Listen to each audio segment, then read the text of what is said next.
District 10 Councilman Clayton Perry is returning to his council seat today. That's despite the DWI charge in a hit-and-run crash he's accused in. He sent a letter to city officials saying, quote, "I have sufficiently addressed the issues that prevented me from carrying out my duties as a council member," end quote. Mayor Ron Nirenberg said without a conviction, City Council does not have the authority to remove Perry. Investors today looking to see where inflation is going. The Labor Department just released numbers that show prices were up 6.5% compared to last year. That continues a slowdown of inflation rates. Stocks closed higher yesterday. The Nasdaq up nearly 2%, the S&P up 1.3%, and the Dow up 0.8%. The FAA computer glitch that led to a nationwide ground stoppage for flights yesterday was traced to a system failure undergoing routine maintenance. An official says it appears an FAA computer engineer mistakenly replaced one file with another. Flights were eventually resumed a few hours later, but ripple effects from the delays and cancellations of flights could linger through today and into tomorrow. President Biden's legal team found another batch of classified information at a second location. As of now, there's no confirmation on how many documents were found in this second discovery or what information they contain. The location of where they were found has also not been released. Some Republicans are calling for a full investigation into the situation. The Biden administration has renewed the COVID-19 public health emergency provision.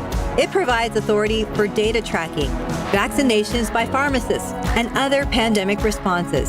COVID cases are currently on the rise again in the U.S., with a new Omicron subvariant quickly spreading. Only about 15% of Americans eligible for an updated booster have gotten it.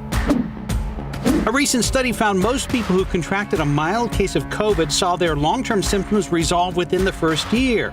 Some of the common symptoms include brain fog, loss of smell and taste, breathing problems, dizziness and weakness, heart palpitations, and strep throat.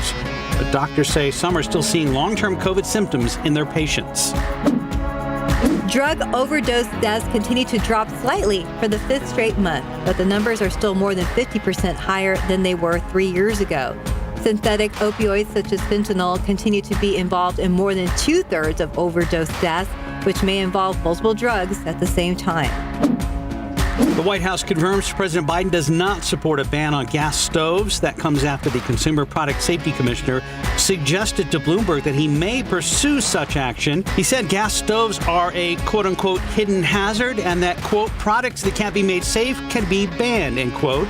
The CPSC also confirmed it's not planning to ban gas stoves, but it might seek to restrict emissions from them.